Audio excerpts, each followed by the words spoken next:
In today's video, I'm going to teach you how to use Google Meet polls and Q&A features effectively. These tools can enhance your virtual meetings by fostering interaction and gathering participant feedback seamlessly.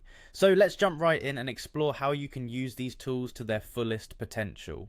First, you'll want to head over to Google Meet. Open up your preferred web browser and navigate to the Google Meet homepage.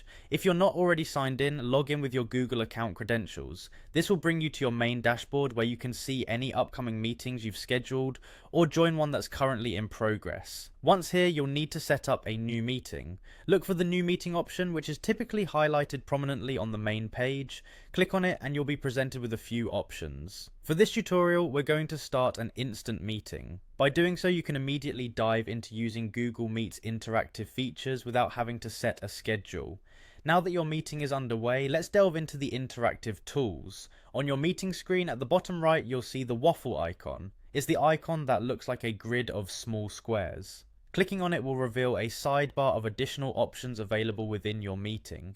In this menu, you'll need to click the option that says Add, which will allow you to integrate additional functionalities into your meeting room. This is where we can start incorporating polls and Q&A features. These tools are instrumental in engaging your audience, whether you're conducting a workshop, teaching a class, or hosting a team meeting. Next up, click on the section labeled Polls and Questions. Here you can create and manage polls that will be visible to all participants. Polls are excellent for gathering opinions quickly or gauging comprehension on topics you've discussed. You'll find the interface is user-friendly, letting you type in your question and offer relevant answer choices swiftly. As for the Q&A feature, it's a fantastic way to keep your meetings organized. It allows participants to submit questions without interrupting the speaker, and it also lets fellow attendees vote on those questions they find most relevant. This helps prioritize concerns and ensures that the most important issues are addressed first. To summarize, by using Google Meet's polls and Q&A features, you can create an interactive space that encourages participation and feedback.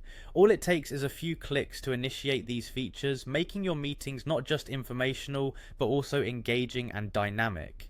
Thank you for tuning into this tutorial, and I hope you'll find these tools as valuable as I do in your next Google Meet session.